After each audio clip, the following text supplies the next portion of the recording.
Olá, vamos à revisão da AV2 e AV3 para História do Direito Brasileiro. Revisando a história do direito do Brasil Império, nós começamos falando assim: o poder moderador era um dos 4 poderes de Estado instituídos pela Constituição Imperial Brasileira de 1824. Sua formulação concedeu poderes ampliados à figura do imperador, sendo que este, como único titular do exercício do referido poder, ao exercer as atribuições que tal poder lhe concedia, acabava por jogar por terra a ideia central de igualdade e harmonia entre poderes.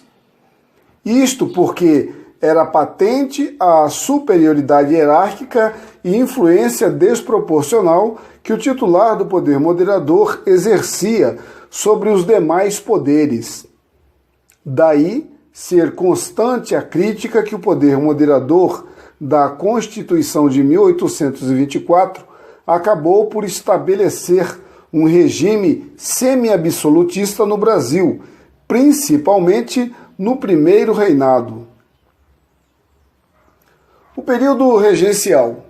O período regencial se seguiu à abdicação de Dom Pedro I e foi marcado por uma série de reformas que refletiam as dificuldades que os governos desse período tiveram em lidar com a inexistência de um consenso entre grupos dominantes a respeito do arranjo institucional que lhes fosse mais conveniente e do papel do Estado como organizador geral dos interesses dominantes. Principais aspectos do período regencial e das reformas institucionais nele ocorridas foi o Código do Processo Criminal de 1832 e foi promovida uma descentralização da administração da justiça criminal, o que pôde ser constatado pela ampliação das atribuições dos juízes de paz. A abdicação de Dom Pedro I em 1831 foi seguido por anos turbulentos, nos quais diferentes grupos políticos defendiam distintos projetos para os destinos da nação. Nesse período, que até a coroação de Dom Pedro II é conhecido como período regencial, diversas revoltas eclodiram nas províncias e reivindicavam especialmente autonomia em relação ao poder central. O período regencial, que foi de 1831 a 1840, é considerado um período de transição na história de formação do Estado brasileiro. Esse período foi considerado de transição na história da formação do Estado brasileiro por ter sido formado entre a saída de Dom Pedro I, quando retornou a Portugal para assumir o trono, e a chegada à maioridade de Dom Pedro II, o príncipe herdeiro, que em 1840 subiu ao trono no Brasil.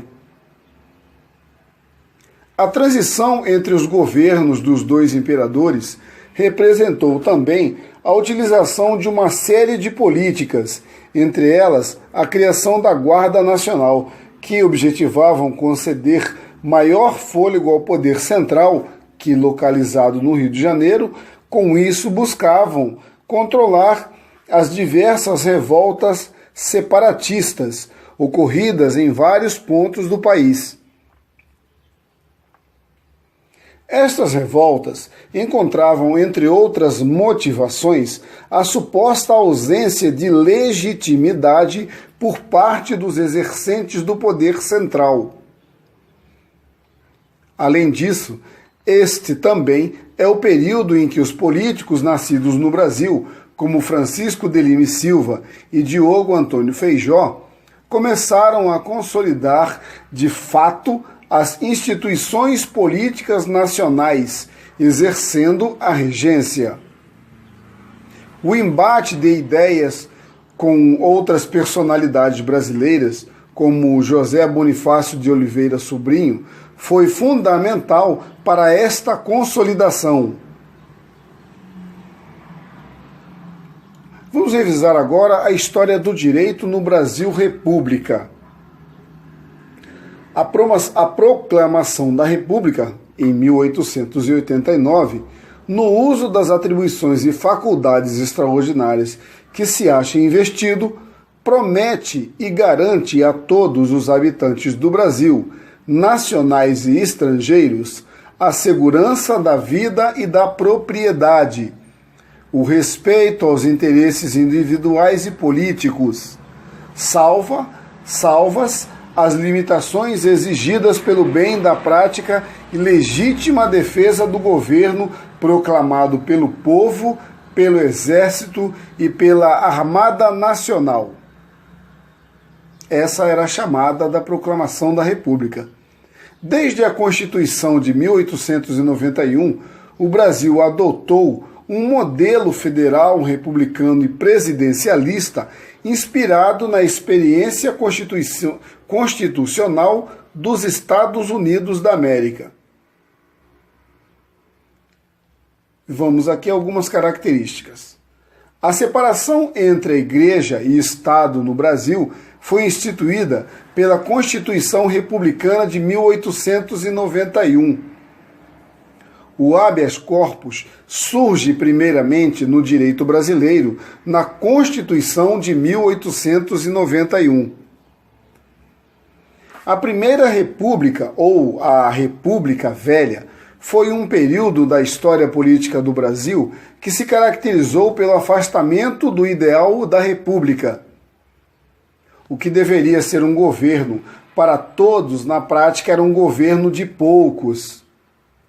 Com o voto de cabresto, os coronéis dominavam as clientelas rurais e manipulavam as eleições. Preste atenção nessa informação. Com o voto de cabresto, os coronéis dominavam as clientelas rurais e manipulavam as eleições. A política dos governadores consagrava a troca de apoio entre o governo federal e as oligarquias estaduais, mantendo o mesmo grupo político no poder. A política do café com leite foi o domínio da sucessão presidencial pelos cafeicultores de São Paulo e de Minas Gerais, que se alternavam na presidência da República. Retornando ao raciocínio, a política do café com leite foi o domínio da sucessão presidencial entre cafeicultores de São Paulo e de Minas Gerais que se alternavam na presidência da República.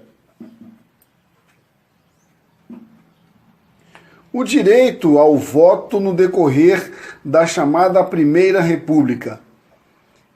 O direito ao voto no decorrer da chamada Primeira República seguiu os ditames estabelecidos na Constituição de 1891. Vamos a alguns detalhes. Universal. Não era censitário, era não censitário, embora as mulheres não tivessem ainda conquistado seu direito de votar. Direto, opondo-se ao voto indireto. E aberto, que se opõe ao chamado voto secreto, no qual o eleitor não precisa tornar público o candidato no qual ele votou.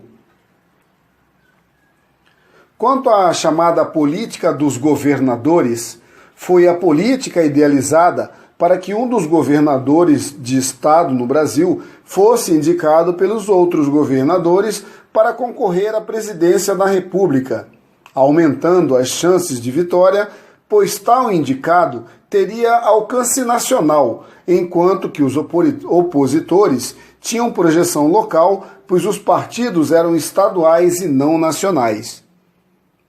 Retornando ao raciocínio, quanto à política dos governadores.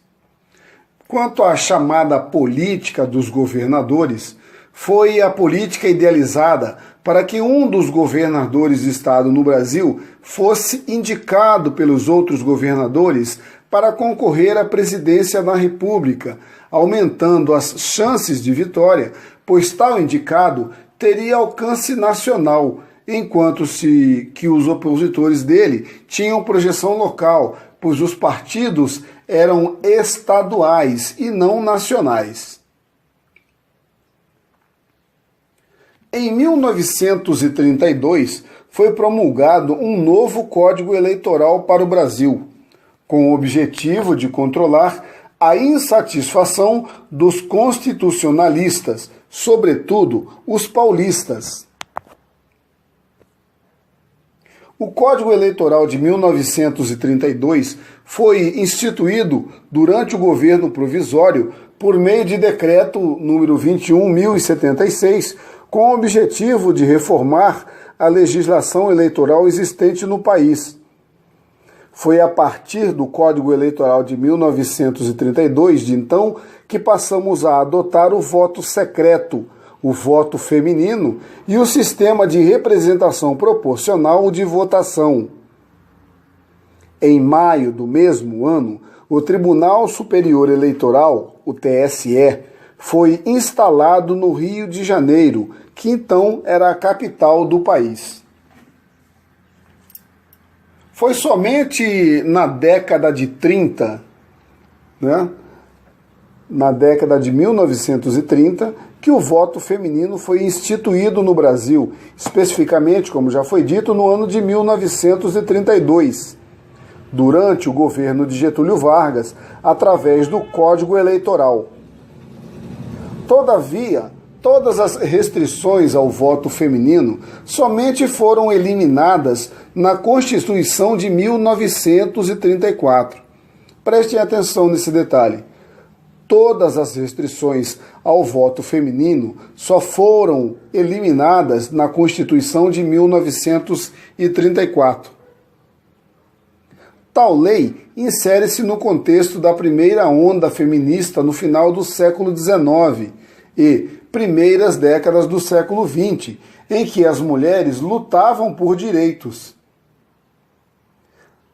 Na charge que nós vimos, parece haver uma crítica velada a tal conquista, já que a visão patriarcal e a mentalidade conservadora do período enxerga como papel social a ser exercido pelas mulheres apenas o doméstico, sem direito e, portanto, a participação da vontade política no país.